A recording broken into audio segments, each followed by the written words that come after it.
लेकिन आपको अपना भी कुछ काम करना चाहिए, अपना भी अंडरस्टैंडिंग करनी चाहिए कि ये फंड मैनेजर की हिस्ट्री क्या है। एक्चुअली मैं वही देख रहा था, पिछले 10 साल में जितने भी फंड मैनेजर आए हैं उन्होंने तो मंदी देखी ही नहीं है नम्रता, बिकॉज उस समय से लेके आज तक सिर्फ तेजी हुई है मार्केट में पिछले 10 साल में। तो आपको पहले तो देखना चाहिए तजुर्बा कितना है इस मैनेजर का। पहली तो चीज ये सोचिए कि जो मैनेजर है वो भगवान नहीं है। जब बाजार गिरेगा वो भी गिरेगा, साथ में उसका एनएवी भी गिरेगा, ठीक है। पर आपको ये देखना चाहिए कि जब एनएवी गिरता है तो क्या कंसिस्टेंटली बाजार से ज्यादा गिरता है। अगर जो वो है तो आप जानते हैं पोर्टफोलियो बहुत वोलेटाइल है, और चलता है तो बहुत ज्यादा चलता है, लेकिन गिरता है तो भी बहुत ज्यादा गिरता है। जो हमारा कंज्यूमर था जो 1-1.5 साल से बैठा हुआ था, खर्चा नहीं किया, he came back with a vengeance. और मैं तो यही सोचता हूँ कि हमारे all us Indians we look for deals. Discount है, ले लो, आप सोचो मत जाना ऐसा। तो I think that is what help them do that, right. हम उस समय ये सोचते थे, देखिए इंडिया का क्या प्रॉब्लम है, ये तो ग्लोबल फाइनेंशियल क्राइसिस तो because of toxic debt US का, राइट, उसकी वजह से उनका प्रॉब्लम है। मॉर्गेज उनके ही थे जो क्रैश हो गए, मतलब it was a rally driven by liquidity. उनका प्रॉब्लम है, हमारा प्रॉब्लम नहीं। हम यही सोचे जा रहे थे और यही सोच में हम फंस गए, क्योंकि हमारा हाथ नहीं चला बेचने को।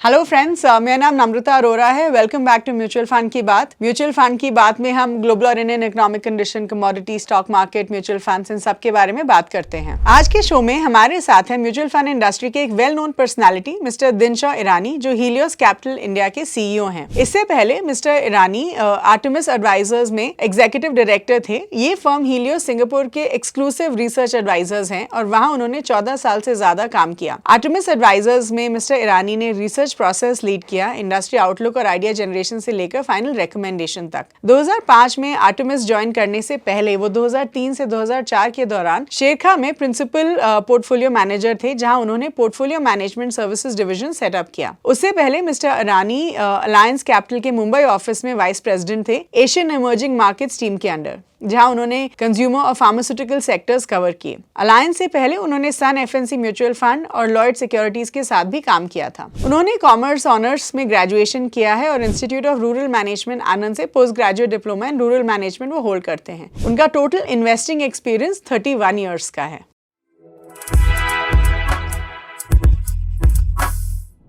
Hello everyone, welcome back to Mutual Fund की बात। Thank you so much for joining us again this week. तो आज हमारे साथ for the very first time we have Mr. Dinshaw Irani, who is the MD and CEO of Helios Mutual Fund.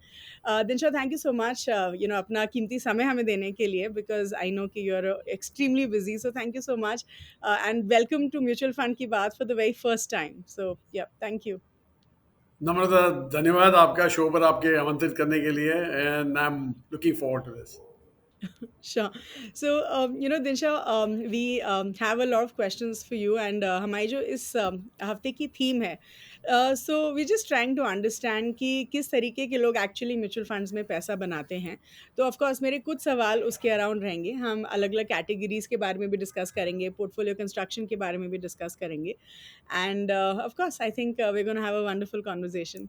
So, Dinsha, the first question that I would like to ask you is कि अभी हम ना थोड़ा positivity देख रहे हैं between US and India in terms of the trade negotiations जो चल रहा है, एंड इस पॉजिटिविटी की वजह से क्या आपको लगता है कि हम स्टॉक मार्केट में भी एक पॉजिटिव इम्पैक्ट देखेंगे? नम्रता जी, एक्चुअली मैं तो बिल्कुल ही अचंभा रह गया हूँ कि बाजार में अभी तक कोई रिएक्शन नहीं आया है। मैं पिछले 2 हफ्ते से ज़्यादा 3 हफ्ते से मैं पूरा भारत दर्शन करके आया हूँ, क्योंकि हमारा स्मॉल कैप का एनएफओ चालू है और उसके चलते I had to travel lot.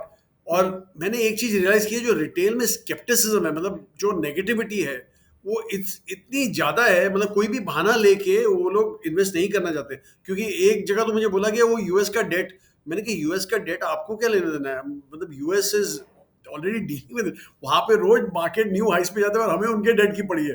तो आप सोचिए इतनी नेगेटिविटी है, और the reasons were many, like एक तो बिहार इलेक्शन था, बिहार इलेक्शन भी आउट हो गए। फिर एक ट्रेड का मेजर ओवरहैंग है, मुझे लगता है ट्रेड का जो है, जो टैरिफ का जो बेसिकली नेगोशिएशन चल रहा है, जब भी वो आएगा वापस, जब भी वो रिवर्स होगा, मुझे लगता है एफआई के लिए एक ज्यादा बड़ा ट्रिगर होगा देन फॉर डोमेस्टिक्स। डोमेस्टिक के लिए तो बहरहाल आप देखिए quarterly numbers were good, GST cut के चलते डिमांड ग्रोथ काफी जोरों की चालू है, और ये क्वार्टर में भी चालू है। इससे हमें लग रहा है कि ये क्वार्टर मतलब जी। प्रॉब्लम क्या था पहले, वैल्यूएशन हाई थे और ग्रोथ गिर रही थी। दिस वाज टिल लास्ट सितंबर। उसके बाद ग्रोथ फ्लैट हो गई। हुँ, दिसंबर में 3%, देन आई थिंक मार्च में फ्लैटिश थी, अगेन जून में फ्लैटिश थी। पुश आया आरबीआई की तरफ से by way of increasing liquidity and cutting interest rates. और दूसरा ऑन द फिस्कल फ्रंट जी। गवर्नमेंट ने GST rationalisation, obviously tax cut पहले किया था, और जीएसटी रैशनलाइजेशन, आई थिंक ये सब ओके। इम्पैक्ट अभी हमें फील हो रहा है। और ये क्वार्टर जो दिसंबर का है, मुझे ऐसे लग रहा है कि 12-13% ग्रोथ का क्वार्टर है, और आगे चल के अगर जो कंटिन्यू रहा तो मिड टीन्स ग्रोथ, हुँ, यही हम देखना चाहते थे और यही हम देख रहे हैं। वैल्यूएशन कम हो गए हैं, मतलब रीजनेबल हो गए हैं 20 टाइम्स। तो मुझे लगता नहीं कि हम बाजार को ज्यादा देर रोक पाएंगे। जितना भी नेगेटिविटी है आने दीजिए, I don't think the market gonna stop. Okay, okay. So आप ये समझते हैं कि एट लीस्ट अगले कुछ महीनों में हम अच्छा पॉज़िटिव ट्रेंड देखने वाले हैं स्टॉक मार्केट को लेके? Would that I be think right to X से? यस, नम्रता, एक्चुअली जो स्ट्रक्चरल डाउनटर्न था, अभी मुझे लगता है एक सिक्लिकल अपटर्न में कन्वर्ट हो गया है। हुँ, एंड अगर जो डिमांड कंटिन्यू रहा तो again this okay, can be a structural upturn going forward. तो इसलिए मुझे तो अच्छा ही लग रहा है market. Okay, alright. So Dinshaw ji, अभी let's just quickly talk about कि ऐसे कौन से इन्वेस्टर्स हैं जो ट्रूली म्यूचुअल फंड्स में पैसा बनाते हैं। तो पहले थोड़ा आप अपनी म्यूचुअल फंड जर्नी के बारे में बताइए। आप अपने बारे में बताइए कि आपने कब म्यूचुअल फंड्स में इन्वेस्ट करना शुरू किया? आपका क्या एक्सपीरियंस रहा है एज़ एन इन्वेस्टर? जी, एक्चुअली मेरा तो करियर चालू हुआ इक्विटी मार्केट में 94 से। मैंने वो हर्षद मेहता का भी टाइम देखा था, लेकिन उस जी। समय फॉर्चुनेटली मैं जर्नलिस्ट था और मार्केट्स में नहीं था उस समय। बट मार्केट्स में एक्चुअली 94 से आया। एंड तब से लेके बहुत चेंजेस देखे हैं। तब तो आपको याद होगा आउटक्राई सिस्टम हुआ करता था, जॉबर्स हुआ करते थे, ऑनलाइन ट्रेडिंग जैसा हुँ, कुछ था नहीं। तो वो सब चेंज हुआ। 2 घंटे का मार्केट था बाय द वे, सिर्फ 2 घंटा हुँ, चलता था, 12 से 2 तक। वैसा था मार्केट। हुँ, और फिर आस्ते आस्ते ऑनलाइन हो गए and everything became totally automated, everything is and very transparent. उस समय तो ट्रांसपेरेंसी भी नहीं थी। आप सुबह ऑर्डर दो, आपको शाम को पता चलता था कि आपका ऑर्डर एग्जीक्यूट हुआ है कि नहीं हुआ है। इतना अनट्रांसपेरेंट, फिर डिलीवरी नहीं आती थी 2-2 हुँ, 3 हफ्ते तक, वैसा सब था। Anyway, so now things have change a lot. पर आप मेरी हुँ, म्यूचुअल फंड की अगर जर्नी बात करें, तो मैंने इन्वेस्टमेंट चालू की बस 94 में। I started my career as a equity research analyst. मैं सब फंड मैनेजर्स को सर्विस करता था with equity research. And invariably सारे फंड मैनेजर्स मुझे बोलते थे कि आप मुझे सर्विस तो कर रहे हो, मेरे फंड में भी पैसे डालो। तो जबरदस्ती मुझे 94 से पैसे डालने लग गए थे मैं म्यूचुअल फंड में।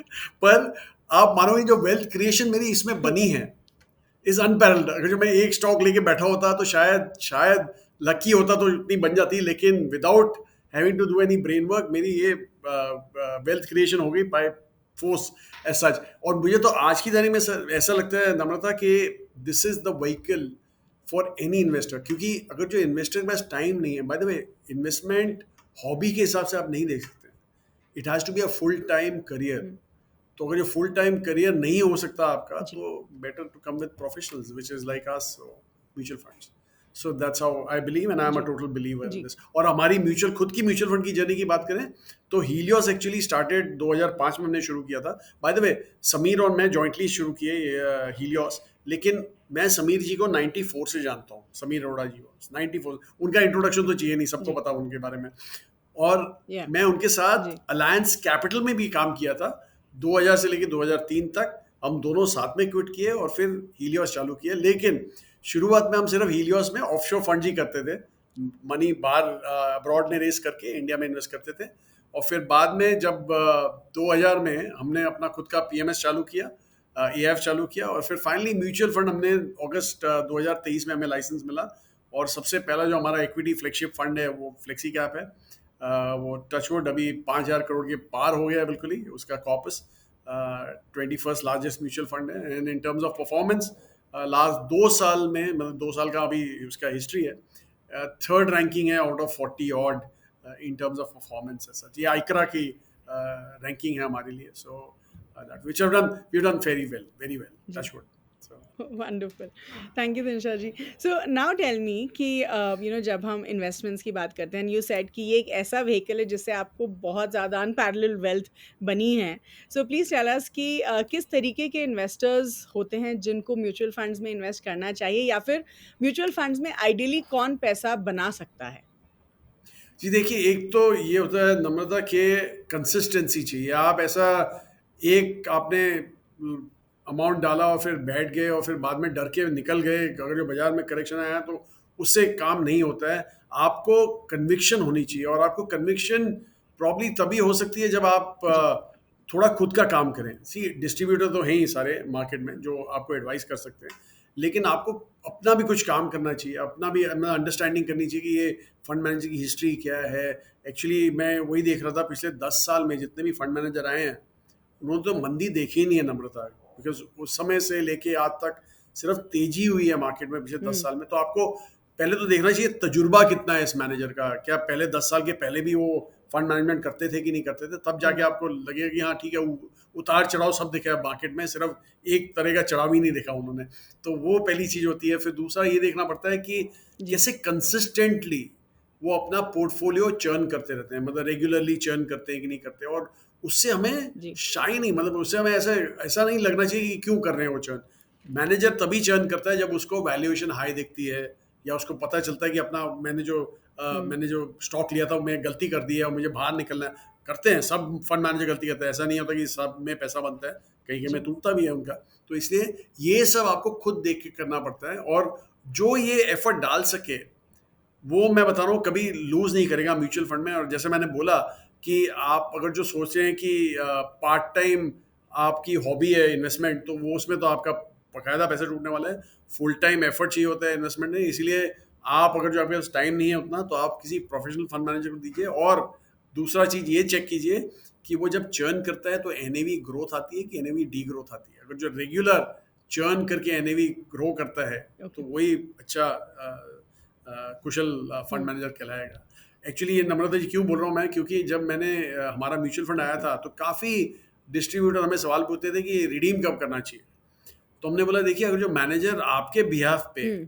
ऑलरेडी अपना पोर्टफोलियो रिडीम कर रहा है, मतलब हम्म। स्टॉक्स बेच के कुछ नए स्टॉक्स ले रहा है, तो आपके बिहाफ पे तो ऑलरेडी वो काम जी, कर ही रहा है, खरीद तो रहे क्या हैं। ज़रूरत है आपको करने की। हाँ जी। तो इसलिए it's better to be that. Sure. Wonderful, yeah I completely agree with you. लेकिन आई थिंक एक जो सवाल हमारे निवेशकों के पास हमेशा रहता है कि ठीक है, हर कोई बोलता है कि हमें लॉन्ग टर्म के लिए इन्वेस्ट करना चाहिए, लेकिन you know the problem is कि लोगों के पास पेशेंस उतनी होती नहीं है, या फिर अगर करेक्शन हुआ तो हमें टेंशन हो जाती है, स्ट्रेस हो जाता है। बल्कि just yesterday I was talking to a bunch of employees in a company, and you know they were telling me कि यू नो हमें तो बहुत स्ट्रेस होता है जब भी मार्केट गिरती है, तो हमें क्या करना चाहिए? तो अब ये बताइए दिनशा जी कि अगर मान लीजिए मार्केट में करेक्शन हो रहा है या फिर वॉलेटिलिटी दिख रही है एक इन्वेस्टर को, तो उनको क्या करना चाहिए? यू नो ये बहुत मुझे लगता है कि इट्स वेरी ईज़ी टू से कि लॉन्ग टर्म के लिए इन्वेस्ट करिए, लेकिन एज़ ह्यूमन्स हमारे पास वो आई थिंक वो पेशेंस बहुत कम होती है to see losses in our portfolio and still hold on to it. Namrata, actually हम बड़े क्लियर हैं हमारे ऑर्गेनाइजेशन में। हम तो सबको यही बोलते हैं कि लॉन्ग टर्म जैसा कुछ नहीं है। हमारे एनालिस्ट जब ज्वाइन करते हैं उनको बोलते हैं कि आप मुझे जब स्टॉक दोगे ना, तो ये मत बोलना कि सर 10 साल के लिए मत बेचना, क्योंकि ऐसा कुछ होता ही नहीं है। मतलब लॉन्ग टर्म जैसा कुछ होता नहीं है। लॉन्ग टर्म ये जो टर्म है वो क्रिएट कराया गया है गलिबल इन्वेस्टर के लिए, कि आपको समझाने के लिए कि देखिए आपका शॉर्ट टर्म में पैसा नहीं बन रहा है पर लॉन्ग टर्म में बनेगा। पर कोई, जैसे आपने बोला, पेशेंस किसी के पास नहीं होता। तो हाउ टू ओवरकम दिस, तो हम क्या करते हैं हमारे एनालिसिस में, और मैं बताऊंगा कि इन्वेस्टर को बाद में क्या करना चाहिए वोलेटाइल मार्केट में। हमारे एनालिसिस में हम क्या करते हैं कि समझ लीजिए हमने एक स्टॉक ले लिया, ओके, वो स्टॉक तो हमने खरीद तो लिया है, लेकिन अभी उस स्टॉक में एवरी क्वार्टर हम अपने एनालिस्ट को बोलते हैं कि आप आइए और हमें समझाइए। जैसे आप फिर से हमें वो स्टॉक खरीदवाना चाहते हैं या बिकवाना चाहते हैं, आप वापस समझाइए हमें। और ये जी। शॉर्ट टर्म 3 महीना हमें पसंद आया तो हम 3 महीना और कैरी फॉरवर्ड करेंगे, अगले 3 महीने बाद फिर से आइएगा, पसंद आया फिर से 3 महीना। तो ऐसे 3 3 3 3 महीने करके अगर जो लॉन्ग टर्म होता है तो बहुत ही बेहतर है। वही एक तरीका होता है लॉन्ग टर्म का। अभी आपने जो इन्वेस्टर का बोला कि उसने बाजार में वोलेटिलिटी देख रहा है तो क्या करे। अभी पहली तो चीज़ ये सोचिए कि हुँ। जो मैनेजर है वो भगवान नहीं है। जब बाजार गिरेगा वो भी गिरेगा, साथ में उसका एनएवी भी गिरेगा, ठीक है। हुँ। पर आपको ये देखना चाहिए कि जब एनएवी गिरता है तो क्या कंसिस्टेंटली बाजार से ज़्यादा गिरता है। हुँ।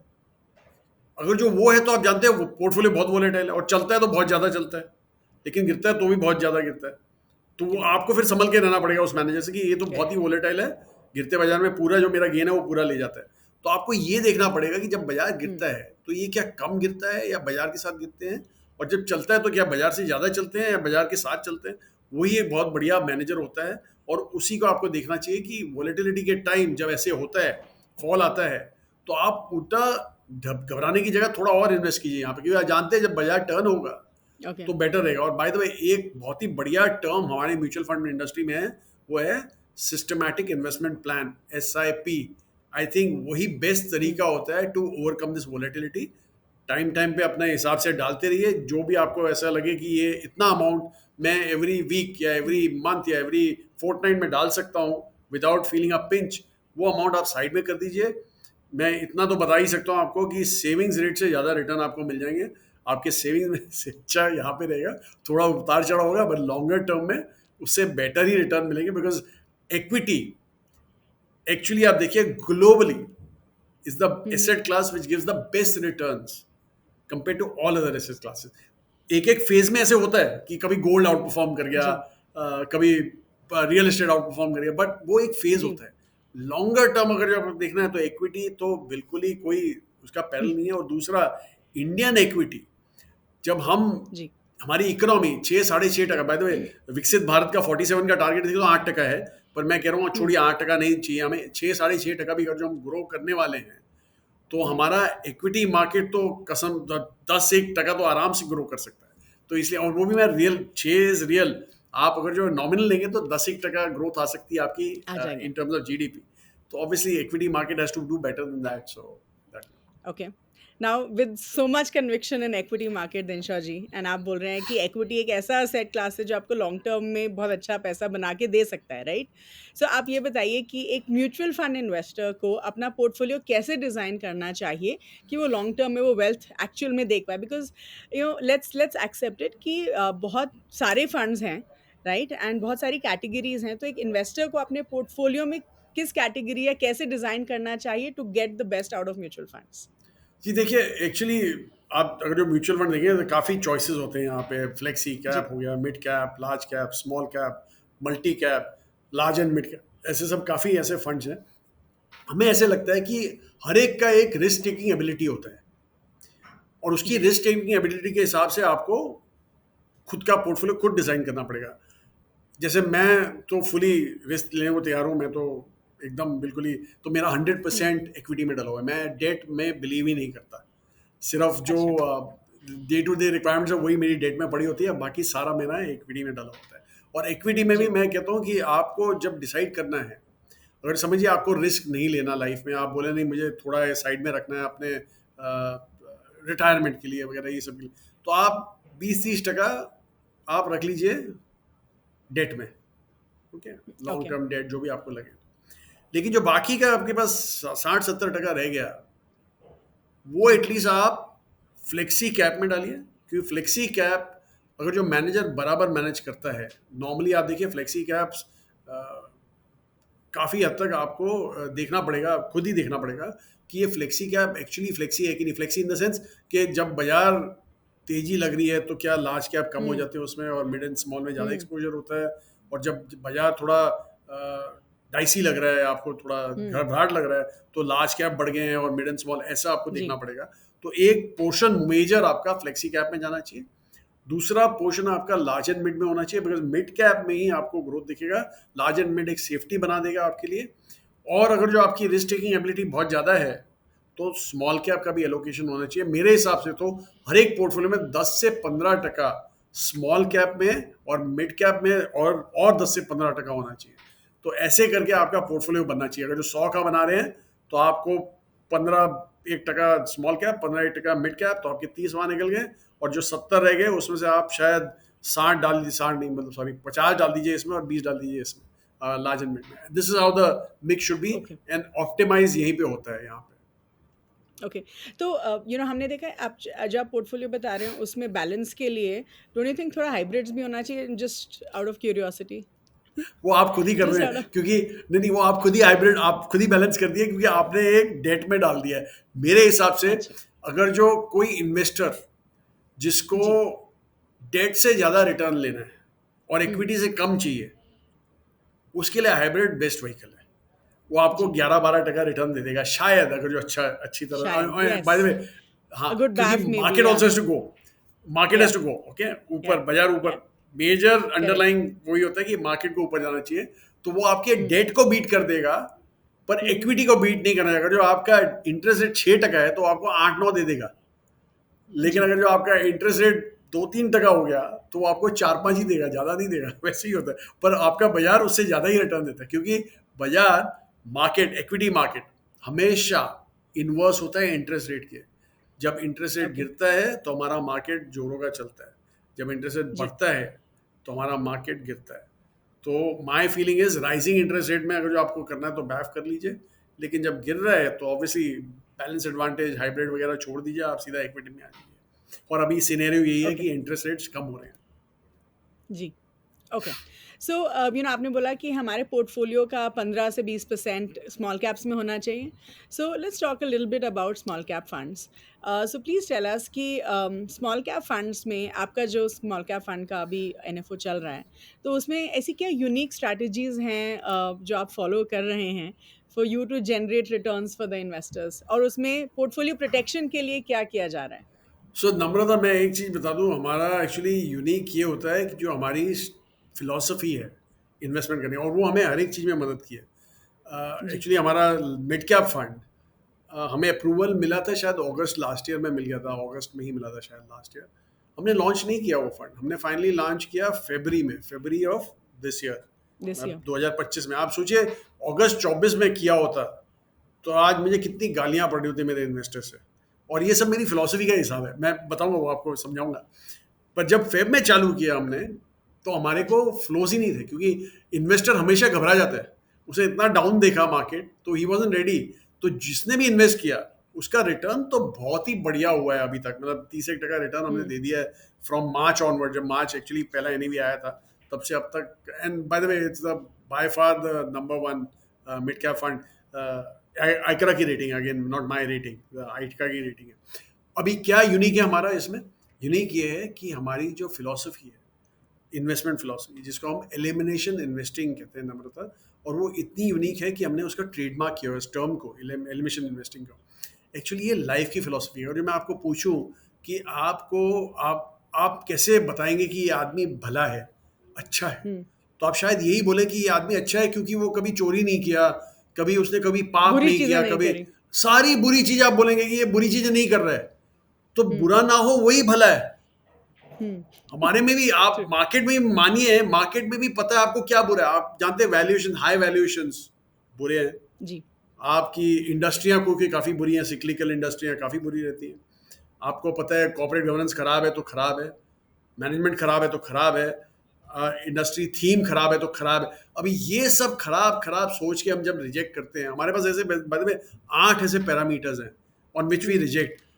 जैसे जैसे आप निकालते जाएं, आपका पूल जो रह जाता है ना, ये 8 के सिलेक्शन के बाद जो पूल आता है, वो पूल, मैं नहीं कहता कि वो अच्छा पूल है। जैसे मैंने बोला, अच्छे का तो कोई एक्सप्लेनेशन नहीं है, बुरे हाँ, का एक्सप्लेनेशन है, अच्छे का नहीं है, इसलिए हम बोलते हैं नॉट बैड पूल। और वो मेरा इन्वेस्टेबल पूल बन जाता है। पर इस पूल में आप समझिए कि ये पूल में एक तो ग्रोथ इंश्योर्ड है, दूसरा क्वालिटी इंश्योर्ड है, और तीसरा वैल्यूएशंस भी इंश्योर्ड है, बिकॉज ये 8 पैरामीटर इससे ही डील करते हैं। पहले जो 2 हैं वो ग्रोथ के हैं, तीसरा वाला मेरा डिसरप्शन का है। डिसरप्शन मतलब कि ग्रोथ रुक नहीं सकती आराम से, और बाकी 3 जो हैं वो मेरे management quality, corporate governance quality, accounting quality के हैं, और लास्ट 2 जो है वो वैल्यूएशन के हैं। तो आप सोचिए, growth with quality and at a value.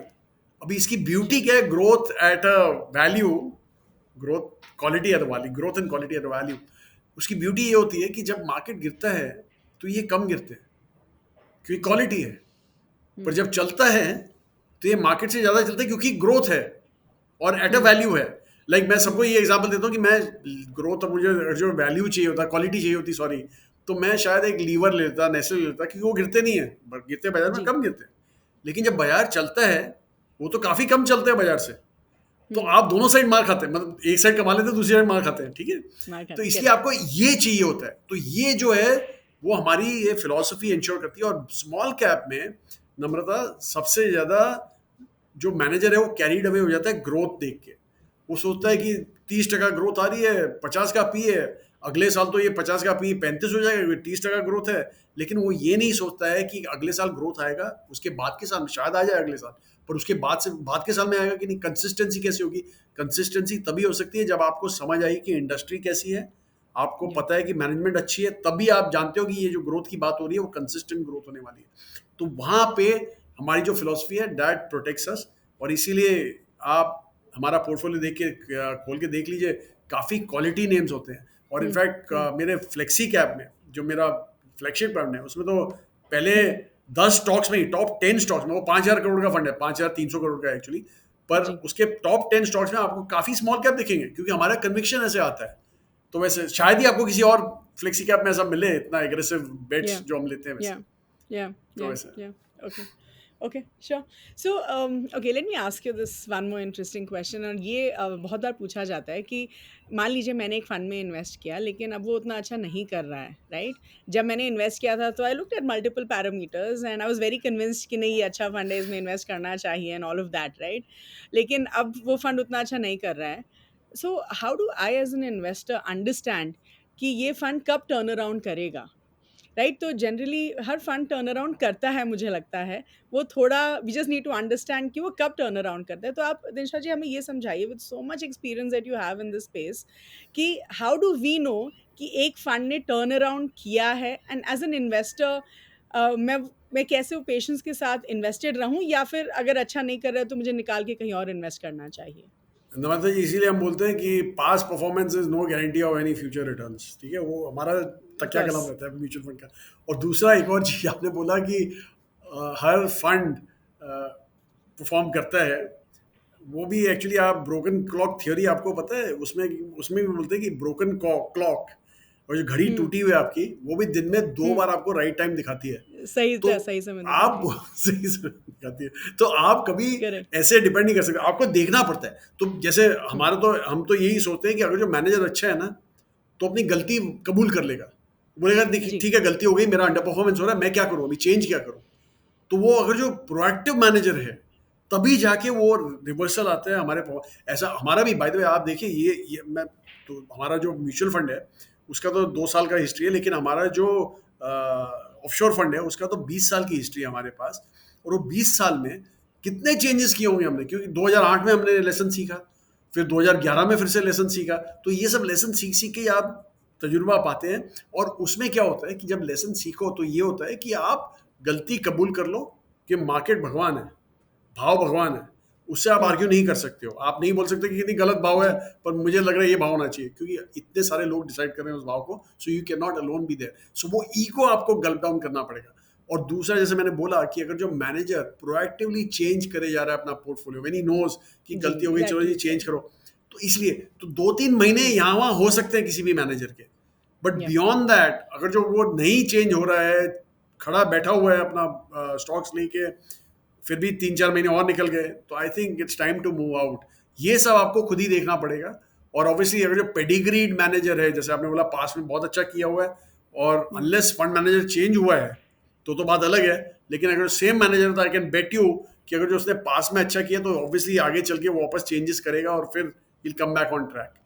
So okay. तो फंड मैनेजर पे कन्विक्शन होना बहुत ज़रूरी है। As long as you are convinced about the fund manager, I think it's okay, right? And okay. Plus उसका प्रोएक्टिविटी होनी चाहिए, मतलब only being convinced on the manager is not this thing, so proactive होना चाहिए उसको market, तभी आपका conviction आएगा, एक्चुअली वो भी बात बराबर है। Okay, okay. So, let's talk a little bit about flexi cap funds. And like you said, कि flexi cap एक बहुत important category है एक investor के portfolio में, right? जैसे आपने बोला small cap अगर 15 से 20% है, तो flexi caps I think 30-40% आपके portfolio में up to 50% तक हो या सकता या है, या या राइट? क्योंकि फ्लेक्सी कैप में डायनामिकली आपका जो है पैसा मैनेज हो रहा है by the fund manager. So please help us understand कि इंडस्ट्री में जो फ्लेक्सी कैप फंड्स हैं, वो क्या-क्या अलग-अलग स्ट्रैटेजीज़ फॉलो करते हैं टू रन देयर फंड्स? तो क्या ज़्यादा लार्ज कैप होते हैं? Like we have seen in the industry कि a lot of flexi cap funds वो काफ़ी लार्ज कैप हेवी हैं, राइट? या फिर वो मिड एंड स्मॉल कैप्स में भी अपना एलोकेशन बढ़ाते हैं at some point of course. तो क्या-क्या अलग स्ट्रैटेजीज़ यूज़ होती हैं in flexi cap funds? And as an investor मुझे एक फ्लेक्सी कैप फंड सेलेक्ट करने के लिए क्या-क्या पैरामीटर्स को देखना चाहिए? सो पहली चीज तो आपको ये देखना चाहिए नम्रता, कि जैसे मैंने बोला कि जब बाजार चल रहा है, हम्म।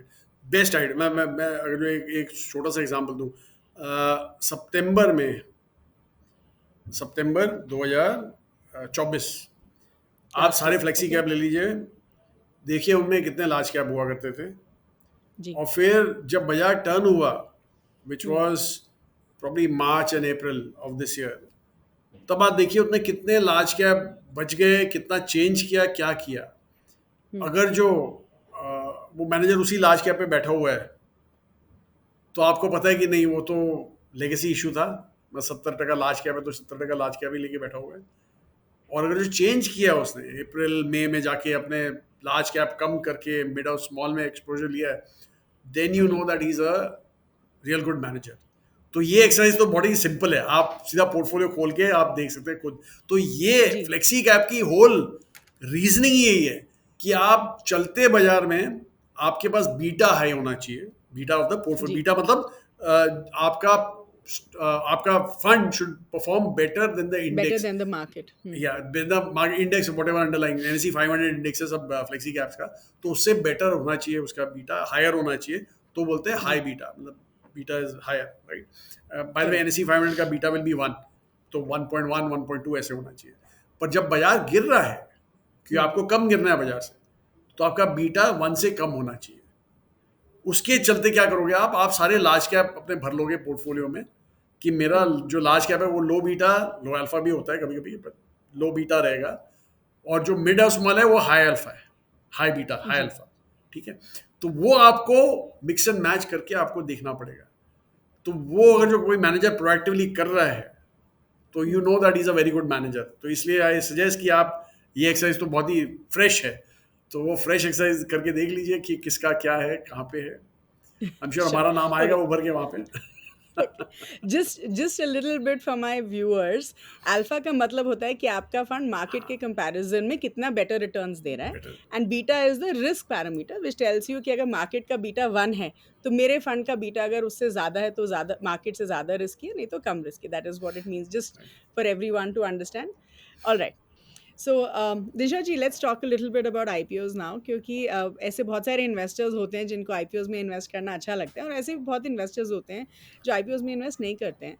मैं एक फंड हाउस पर्सपेक्टिव से पूछना चाहूँगी कि एक जो फंड होता है, क्या वो आईपीओ में इन्वेस्ट करता है? Do you think it's a good strategy कि एक आईपीओ आ रहा है और उसमें हम इन्वेस्ट कर रहे हैं, and what is your approach towards IPOs? So Namrata, actually हम आईपीओ में इन्वेस्ट करते हैं, लेकिन एज ए एंकर। हम जब ओके। बुक खुलती है पब्लिक के लिए तब हम इन्वेस्ट नहीं करते, because we don't believe in locking the money. और एंकर भी हम तभी करते हैं जब हमें कन्विक्शन होता है कि ये जी। स्टॉक अच्छा करेगा, उसके फंडामेंटल्स अच्छे लग रहे हैं, वैल्यूएशंस रीजनेबल हैं, तो ही हम उसमें इन्वेस्ट करते हैं, अदरवाइज हम नहीं करते हैं। और एक बार एंकर में डाल दिया तो हम पब्लिक इशू में जब खुलता है पब्लिक के लिए तब नहीं डालते, क्योंकि over subscription is a problem. क्योंकि आप, हमारी तो फिड्यूशियरी ड्यूटी है दूसरों के पैसे मैनेज करने का, इसलिए हम बिलीव करते हैं कि आप, ये हमारी इंटरनल बिलीफ है कि आपने अगर जो पैसा लॉक इन किया है फॉर जी। A subscription which is not certain, you are wasting your returns. जैसे समझ लीजिए कोई कोई आईपीओ 100 टाइम ओवर सब्सक्राइब हो गया है, और आपने समझ 100 करोड़ का आपने अप्लाई किया है फंड में, फंड के लिए, और सिर्फ 1 करोड़ का अलॉटमेंट मिलता है, तो 99 करोड़ जो थे आपके, वो तो आपके वेस्ट हो गए। तो इसलिए जी। हम इसमें नहीं बिलीव करते हैं, इसलिए we are very selective in our approach. और हमने अभी तक शायद 4 या 5 या 6 में शायद डाले होंगे पैसे, और हम्म। टचवुड हर एक में हमने अच्छा कमाया है, जिसमें भी डाले हैं, क्योंकि हमारा, जैसे मैंने बोला, फिलॉसफी इतनी क्लियर है, तो उसमें काफ़ी हद तक हमें क्वालिटी आईपीओज मिलते हैं। कोई के अच्छे छूट भी गए हमारे से, पर वी आर वेरी क्लियर कि जहाँ नहीं डालना नहीं डालना। ओके। ओके। सो हमने देखा है कि अक्टूबर 2024 से, which is around a year from from now, हम ये देखा है कि मार्केट्स काफ़ी वॉलेटाइल रही हैं, काफ़ी रेंज बाउंड रही हैं, and as we look forward, of course आपका बहुत ही पॉजिटिव आउटलुक है towards the market. So what I would like you to tell us is कि ये जो पॉजिटिव आउटलुक है उसके की ड्राइवर्स क्या हैं? So what do you think आगे जाके क्या की ड्राइवर्स होने वाले हैं जिसकी वजह से हम ये ग्रोथ देखेंगे? एंड इसमें आप थोड़ा हमें ये भी बता दीजिए कि ऐसे कौन से सेक्टर्स हैं जो आपको लगता है अच्छा करेंगे, राइट? क्योंकि I think as our viewers, all the viewers would like to know कि which sectors are going to perform. So Namrata, जैसे मैंने बोला आपको कि पहले जब करेक्शन चालू हुआ सितंबर अक्टूबर से जब चालू हुआ लास्ट ईयर, जी तो जी प्रॉब्लम ये था, और बाय द वे एफआई काफ़ी जोरों का बेचे हैं उधर से, पर आप देखिए उतना होने के बावजूद भी मार्केट हमारा गिरा नहीं है। It's been a flattish market, time correction निकल गया है पर गिरा नहीं है अभी। आप सोचिए जो वो बेचा वो किस लिए बेचा है, बाय द वे सबसे बड़ी पार्टी तभी शुरू होगी जब ये वापस आ जाएंगे खरीदने को, दैट इज द होल जी अंडरलाइंग assumption, राइट? तो इन्होंने बेचा क्यों? क्योंकि उस समय हमारा वैल्यूएशन हो गया था 25 टाइम फॉरवर्ड अर्निंग्स, और जो हमारी ग्रोथ रेट थी वो कॉन्स्टेंटली गिरे जा रही थी। जी अर्निंग्स ग्रोथ की बात कर रहा हूँ। अभी आपने वैल्यूएशन हाई दे दिया बिकॉज इन एंटिसिपेशन कि आपकी अर्निंग्स ग्रोथ हाई रहेगी, लेकिन आपकी अर्निंग्स ग्रोथ तो अभी टेपर डाउन हो रही थी, और वो काफी हद तक मुझे लगता है जो एक थोड़ा फिस्कल पुश भी था, लेकिन मॉनेटरी जो हमारा स्टैंस था, आई थिंक उसकी वजह से काफी हर्ट हुआ था, क्योंकि हमें रुपी एंड डॉलर में पैरिटी चाहिए थी, मतलब बेसिकली स्टेडी रखना था अपने रुपी को। तो उसके चलते आई थिंक काफी हद तक हर्ट हुआ, क्योंकि आरबीआई जोरों के मार्केट से लिक्विडिटी सकआउट कर रहे थे। बैंक्स की लेंडिंग भी उन्होंने काफी हद तक थोड़ी डिफिकल्ट कर दी थी, बिकॉज जी रिस्क वेट्स वगैरह बढ़ा दिए थे। तो मुझे लगता है वो एक कंसाइज एफर्ट था कि इन्फ्लेशन कंट्रोल में हो जाए। तो जी वो शायद उनका वो एक वो था। पर एनीवे फिर बाद में जब सितंबर का जब नेगेटिव प्रिंट देखा मार्केट, सॉरी हमारे government, I think that was wake up call for them. Negative print में अर्निंग्स ग्रोथ नेगेटिव हो गई थी सितंबर क्वार्टर के लिए। जी तो I think they were worried कि भैया अभी तो शायद रिसेशन में चले जाएं। तो मेनली आरबीआई में उन्होंने, आई am sure they must have given a mandate कि आप जरा अपना स्टैंड चेंज कीजिए, now let growth come back. तो आप देखिए आरबीआई ने उसके बाद क्या किया। आरबीआई ने पहले तो सीधा लिक्विडिटी इन्फ्यूजन चालू कर दिया bye way of interest not rates only come buying dollars and throwing money inside, but CRR cut किया, जी इंटरेस्ट रेट्स कट किए, एग्रेसिवली कट किए। तो वैसे, और दूसरा ऑन द, तो ये तो हो गई मॉनिटरी, अब बेसिकली लिक्विडिटी बढ़ा दी एट अफोर्डेबल प्राइसेस, पहली चीज वो की। या दूसरा गवर्नमेंट की तरफ से उन्होंने अपने टैक्सेस का स्लैब, जो कट ऑफ स्लैब था 7 लाख का 12 लाख कर दिया, give up 1 lakh crore, literally gift to the public. और दूसरा जो रैशनलाइजेशन किया जीएसटी का, वो तो बहुत ही बढ़िया था, बिकॉज मुझे लगता है उनको दे रियलाइज कि अभी कंज्यूमर को to get him back in, आपको प्रोडक्ट सस्ते करके देने चाहिए। और ये जो आपने प्रिंट देखा, जो ये नेगेटिव प्रिंट जो देखा आपने हमारे इन्फ्लेशन का, was बेसिकली प्राइस कट जो हुए थे उसके चलते प्रिंट भी नेगेटिव आ गया था हमारे इन्फ्लेशन का। तो वो, जी तो आप सोचिए लीवे कितना है अभी आरबीआई के पास, गवर्नमेंट के पास टू इन्फ्यूज दिस। ये जो प्राइस कट किया उसके बाद में ग्रोथ हैज कम बैक। जी जो हमारा कंज्यूमर था, जो 1 डेढ़ साल से बैठा हुआ था, खर्चा नहीं किया, he came back with a vengeance. और मैं तो यही सोचता हूँ कि हमारे all us Indians we look for deals, हाँ डिस्काउंट है ले लो, आप सोचो मत जाना ऐसा। तो I think that is what help them do that, right? So अभी देखिए अभी आप सोचिए इनका स्टांस एफआईआई का। एफआईआई ने बोला कि मैं निकला जब मार्केट 25 पी पे था, आज पी हो गया 20। मैं निकला क्योंकि ग्रोथ रेट कम हो रही थी, अभी ग्रोथ रेट स्टेडी होके ऊपर आ रही है। शायद वो एक आध और क्वार्टर रुक जाए, थिंकिंग के चलो देखते हैं दिसंबर में क्या ग्रोथ आती है, लेकिन जी I am sure he will come back in a hurry, he has to come back. Left to them, left to the F I, अगर यूएस में जो कोई एफ आई है वो यूएस से बाहर निकलना चाहता है, क्योंकि वहाँ पे उसको क्लैरिटी है कि वहाँ पे जो रैली है वो सिर्फ 10 स्टॉक हैं जो उस रैली को फ्यूल करे जा रहे हैं, और वो तीन दसों के दसों एआई वाले रिलेटेड स्टॉक्स हैं, एंड नथिंग जी बियॉन्ड दैट। रीजन में हमारा वेट जो 20% हुआ करता था इमर्जिंग मार्केट इंडेक्स में, वो गिर के अभी 13 या 14% के आसपास आ गया हमारा वेट। और चाइना जो 22 हुआ करता था वो 29 हो गया।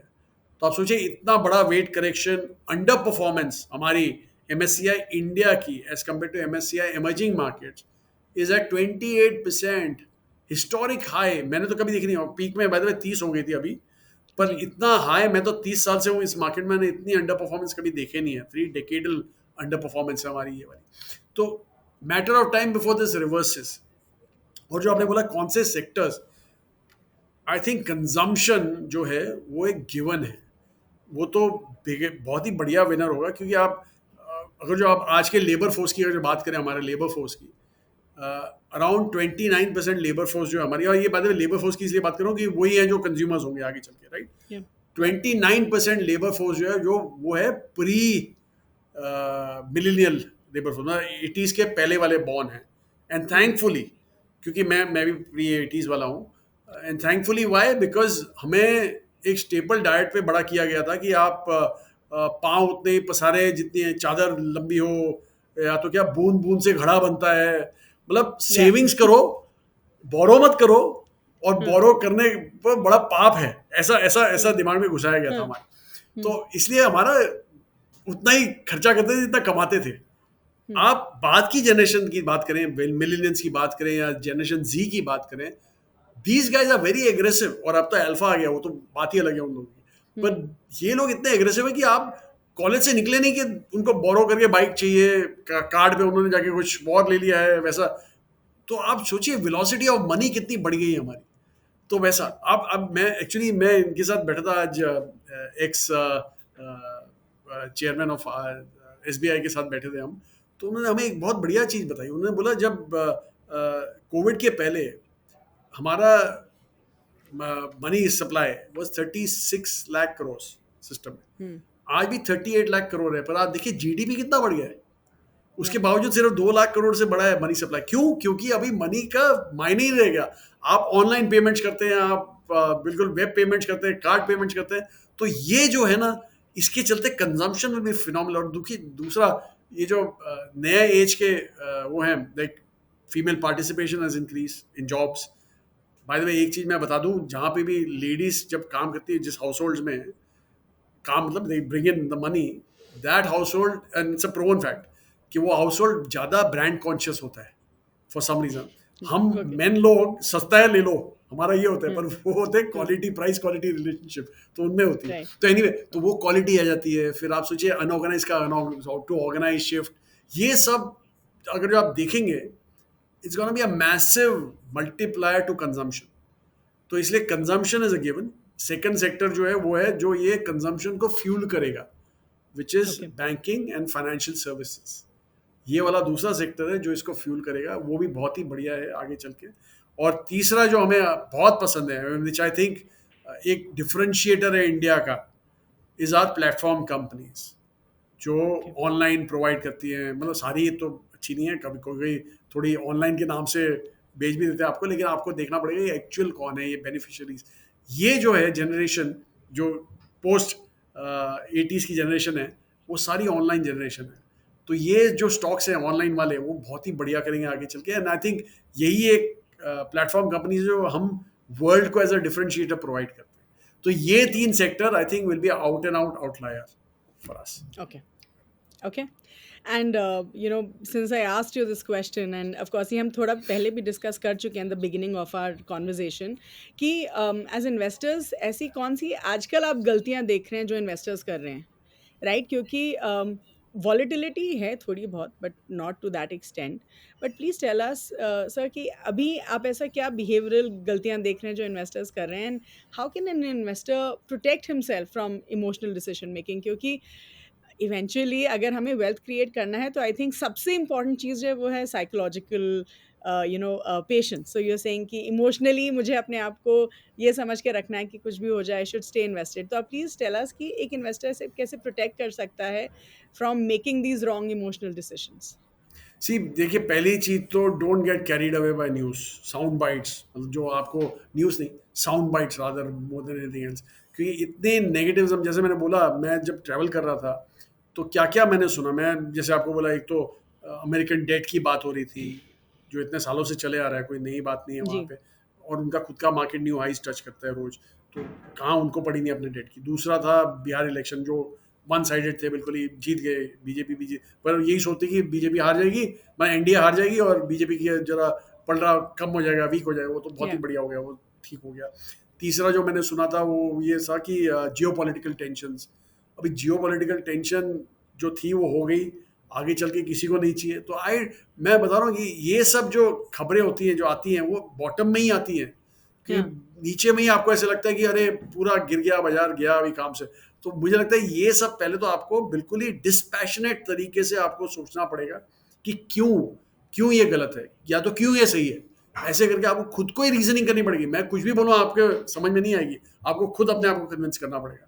तो वो है। और जैसे मैंने एक और चीज़ बोली कि अगर जो आपको ये जो आपकी नेगेटिव थिंकिंग है तोड़नी है, तो आप सीधा पैसे दीजिए किसी म्यूचुअल फंड को, और बोलिए आप मेरा पैसा संभालिए, मुझे तो संभलता नहीं है। और फिर वो जब आप करेंगे ना, तो रोज सुबह आप भगवान से यही प्रार्थना करेंगे कि बाजार चला दीजिएगा, तो वो भी हेल्प करेगा। Okay. Okay. With so much positivity around mutual funds and with so much, हम सब इस इंडस्ट्री से आते हैं तो ऑब्वियसली हमें म्यूचुअल फंड में काफ़ी कन्विक्शन ही रहता है कि अच्छा प्रोडक्ट है, लेकिन मुझे लगता है कि हम हमेशा बिलीव करते हैं कि म्यूचुअल फंड्स में कभी कुछ गलत हो ही नहीं सकता है, राइट? लाइक यू सेड कि अगर आपको लगता है कि अपने आप ऊपर भरोसा नहीं है तो एक फंड मैनेजर को दे दो अपना पैसा, राइट?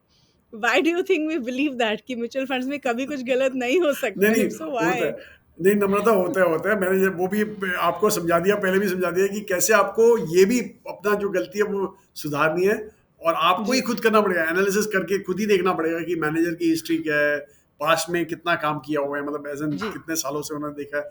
ये सब आपको खुद करना पड़ेगा, और एक्चुअली एक जो बड़ी चीज़ होती है वो फिलॉसफी होती है। अगर जो या, आप अपनी फिलॉसफी को स्टिक करेंगे, तो हुँ, आप आगे चल के पैसा कमाएंगे। पर यही होता है कि नॉर्मली क्या होता है, जब करेक्शन देखता है ना कोई, जो जो मैनेजर तजुर्बेदार नहीं होता, वो जब करेक्शन देखता है तो वो थोड़ा हिल जाता है। तो अपनी हुँ, फिलॉसफी भी वो बोलता है मेरी गलती हो गई है, फिलॉसफी में ही गलती हो गई है, तो मुझे कुछ नया करना पड़ेगा। वो जो हुँ, नया नया करता है उसी में ज़्यादा मार खाते हैं। हम तो बिल्कुल नहीं, हमारा तो काम बहुत बोरिंग होता है, हम तो हमारी जो फिलॉसफी है उसी पे काम करते रहते हैं। एंड टचवुड अभी तक तो बहुत ही बढ़िया काम हुआ है, तो इसलिए आपको गुड, ये सब खुद करना पड़ेगा। और मैं ये नहीं बोलता कि मैनेजर गलती नहीं करता, हर एक मैनेजर करता है, हमारा मैनेजर भी करता है, पर सुधारता कितनी जल्दी है वो आपको वो देखना ज़रूरी चाहिए। है। क्योंकि मार्केट हमेशा हमेशा एक एजुकेशन फी लेता है आपसे। वो हाँ, एजुकेशन फी भरनी पड़ती है हर एक मैनेजर को, पर कितनी जल्दी लर्न करता है उतनी कम एजुकेशन फी भरनी पड़ती है उसे। बस वही होता है, और कुछ नहीं।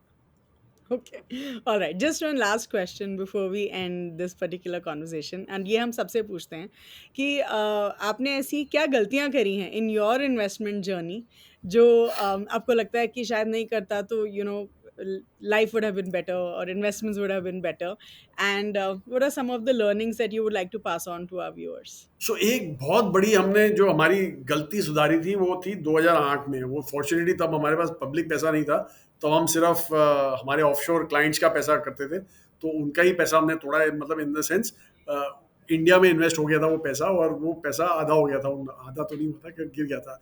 और उसमें हमने यही सीखा एक्चुअली नम्रता कि इट डजेंट मैटर कि अगर जो आप लाइक हम उस समय ये सोचते थे, देखिए इंडिया का क्या प्रॉब्लम है, ये तो ग्लोबल फाइनेंशियल क्राइसिस तो because of toxic debt US का, राइट, Hmm. उसकी वजह से उनका प्रॉब्लम है। मॉर्गेज उनके ही थे जो क्रैश हो गए, मतलब it was a Correct. Rally driven by liquidity. उनका प्रॉब्लम है, हमारा प्रॉब्लम नहीं। हम यही सोचे जा रहे थे, और यही सोच में हम फंस गए क्योंकि हमारा हाथ नहीं चला बेचने को। और आप सोचिए, Hmm. जो हम क्लासिक एग्जांपल देते हैं, एचडीएफसी बैंक एवरी क्वार्टर 2008 में 30-30% ग्रोथ दिखाता था अर्निंग्स का, Y O Y, every quarter. लेकिन वो स्टॉक बाजार से ज़्यादा गिरा उसी साल में। Hmm. क्यों? क्योंकि एफआई की होल्डिंग बहुत ज़्यादा थी। तो हमने Okay. यही सोच लिया कि there is no disconnected world, this world is totally connected. आप अपने दिल बहलाने के लिए कुछ भी बोल सकते हैं, लेकिन जो बाहर हो रहा है वही इंडिया में होगा, इसलिए जरा Hmm. समझ जाइए, it is not different any time. और दूसरा हमने ये देखा कि कंसंट्रेटेड पोर्टफोलियो जो भी रन करता है, ये रन अ मैसिव रिस्क। ऐसे इवेंट्स में रिटर्न्स वाइप आउट हो जाते हैं। So keep your portfolio diversified. और एक्चुअली मैं तो हमेशा सब क्लाइंट से बोलता हूँ, जो क्लाइंट आते हैं मेरे पास बोलते हैं कि मुझे एक कंसंट्रेटेड पोर्टफोलियो दीजिए। जो एच होते हैं नॉर्मली उनको एक वो है, हवा है कि कंसंट्रेटेड पोर्टफोलियो अच्छा होता है। तो मैं जी, उनको ये बोलता हूँ कि आप कितने मैनेजर के पास है आपका पैसा? तो बोलते हैं 10 मैनेजर के पास है। मैंने, आप 10 मैनेजर के पास 10-10 स्टॉक होंगे, समझ लो मैं भी एक 10 स्टॉक लेता हूँ, ऑलरेडी हुँ, 110 स्टॉक तो हो ही गए आपके पास। तो हुँ, आप कहाँ से कंसंट्रेट हो गए जो मुझे कंसंट्रेट करने बोल रही है? तो एनीवे, तो जी, इसीलिए बोला कंसंट्रेटेड कभी नहीं होना चाहिए, आपको हमेशा डाइवर्सिफाइड होना चाहिए। यही चंद लेसन है जो which I want to share with the investors. Okay, cool, thank you so much. I think बहुत मज़ा आया आपके साथ बात करके, बिकॉज़ आई थिंक बहुत इंटरेस्टिंग पर्सपेक्टिव मिला about a lot of things, so thank you for your time and I am sure हम आपको दोबारा ज़रूर बुलाने वाले हैं, शायद बहुत जल्दी बुलाएंगे. But thank you so much for your time Dinshaw ji, and thank you again. Wow, that was such a wonderful conversation with mister Irani. I am sure आप सबको बहुत कुछ सीखने के लिए मिला होगा. तो जल्दी से जो भी पॉइंट्स हमने डिस्कस किए मैं आपके लिए समराइज कर देती हूँ. तो सबसे पहले हमने मिस्टर ईरानी से ये पूछा कि लॉन्ग टर्म में अगर हमें अपनी वेल्थ क्रिएट करनी है थ्रू म्यूचुअल फंड्स, तो हमें अपना पोर्टफोलियो कैसे बिल्ड करना चाहिए. तो मिस्टर ईरानी सेज कि अलग अलग म्यूचुअल फंड्स जो होते हैं वो अलग अलग रिस्क टॉलरेंस के हिसाब से आप सेलेक्ट कर सकते हैं. तो सबसे पहले आप अपनी रिस्क टॉलरेंस को डिटरमिन करिए. अगर आपकी रिस्क टॉलरेंस थोड़ी कम है तो आपका 30% एलोकेशन आप डेट फंड्स में कर सकते हैं. एक साइजेबल पोर्शन आपका फ्लेक्सी कैप फंड्स में होना चाहिए. 15 to 20% ईच आप जो है मिड कैप फंड्स और स्मॉल कैप फंड्स में इन्वेस्ट कर सकते हैं. These are obviously for people जिनका रिस्क टॉलरेंस थोड़ा ज्यादा है. फिर हमने मिस्टर ईरानी से पूछा कि क्या यूनिक इन्वेस्टमेंट स्ट्रैटेजीज हैं जो फॉलो करी जाती हैं at Helios, specially for the small cap fund. तो मिस्टर ईरानी सेज कि एज अ फंड हाउस वो एलिमिनेशन इन्वेस्टिंग स्ट्रैटेजी फॉलो करते हैं. तो 8 पैरामीटर्स के बेसिस पे जो है सही स्टॉक्स को सेलेक्ट किया जाता है. And the stocks that they select follow consistent growth, quality and the right valuations. फिर हमने मिस्टर ईरानी से पूछा कि एक म्यूचुअल फंड टर्न अराउंड कैसे होता है. तो मिस्टर ईरानी सेज कि सबसे पहले तो हमें ये समझना चाहिए कि past performance is no guarantee of future performance. तो ही सेज कि एक जो फंड मैनेजर है सबसे पहले को ये एक्सेप्ट करना चाहिए कि उनसे गलती हुई है and then he should proactively take corrective actions. तो अगर ये एक ऐसे फंड मैनेजर है जिन्होंने पास्ट में अच्छे रिटर्न्स दिए हैं या उनके फंड्स ने बहुत अच्छा किया है तो वो करेक्टिव एक्शंस भी ले लेंगे. एंड एज एन इन्वेस्टर आपको you should not be worried. फिर हमने मिस्टर ईरानी से पूछा कि फ्लेक्सी कैप फंड्स को सेलेक्ट करने के लिए सही अप्रोच क्या होनी चाहिए. तो मिस्टर ईरानी सेज कि जो आपका फ्लेक्सी कैप फंड है that should be a true to label flexi cap fund और वो एक large cap biased flexi cap fund नहीं होना चाहिए. ही सेज कि जब अच्छा समय है तो your flexi cap funds should be able to beat its underlying benchmark. और जब थोड़ा मार्केट्स में करेक्शन चल रहा है तो आपका जो फ्लेक्सी कैप फंड है वो बेंचमार्क से नीचे नहीं गिरना चाहिए. फिर हमने मिस्टर ईरानी से आईपीओ स्ट्रैटेजी के बारे में बात किया कि एज अ फंड वो क्या आईपीओ में इन्वेस्ट करते हैं. तो मिस्टर ईरानी सेज कि एज अ फंड हाउस वो कुछ आईपीओ में इन्वेस्ट करते हैं बट एज एन एंकर. तो वो जो है आईपीओ में रीजनेबल वैल्यूएशंस पे इन्वेस्ट करते हैं. ऐसे आईपीओ में इन्वेस्ट नहीं करते हैं जो ओवर सब्सक्राइब्ड हैं. ही सेज कि अभी तक उन्होंने जो थोड़े बहुत आईपीओ में इन्वेस्ट किया है they have done reasonably well. So he says कि एक इन्वेस्टर का पैसा आइडल नहीं रहना चाहिए और उसको इन्वेस्ट करके उसमें आपको जो रिटर्न्स जनरेट करने चाहिए. फिर हमने मिस्टर ईरानी से कुछ ये पूछा कि जो इन्वेस्टर्स बिहेवियरल मिस्टेक्स करते हैं वो हम कैसे मैनेज करें when we invest in equities. तो मिस्टर ईरानी सेज कि सबसे पहले जो भी मार्केट नॉइज है उसको अवॉइड करना चाहिए. आपको अपनी इन्वेस्टमेंट्स बहुत डिस्पैशनेटली देखनी चाहिए and you should avoid negative thinking. He says कि अगर आप ये नहीं कर सकते हैं फिर जो है आपको अपना पैसा एक फंड मैनेजर को दे देना चाहिए टू मैनेज योर मनी. फिर हमने मिस्टर ईरानी से उनकी कुछ लर्निंग्स के बारे में पूछा from equity investing. And mister Irani says कि एज एन इन्वेस्टर सबसे पहले हमें ये समझना चाहिए कि we live in a connected world, जहाँ पे अगर बाहर हमारे देश के बाहर कुछ हो रहा है तो उसका इम्पैक्ट स्टॉक मार्केट पे भी पड़ेगा. तो एज एन इन्वेस्टर हमें ये नहीं सोचना चाहिए कि बाहर कुछ हो रहा है लेकिन मेरे इन्वेस्टमेंट्स पे फर्क नहीं पड़ने वाला है. तो you should be careful about it. He also says कि आपका कॉन्सेंट्रेटेड पोर्टफोलियो नहीं होना चाहिए. Diversify your portfolio to generate wealth over the long term. So that was about it in this particular episode. Thank you so much for watching. I hope all of you had a good learning experience. Please do like this video, share it with everyone, and please do subscribe to the Grow Mutual Fund channel, which is called Mutual Funds with Grow. Thank you so much for watching.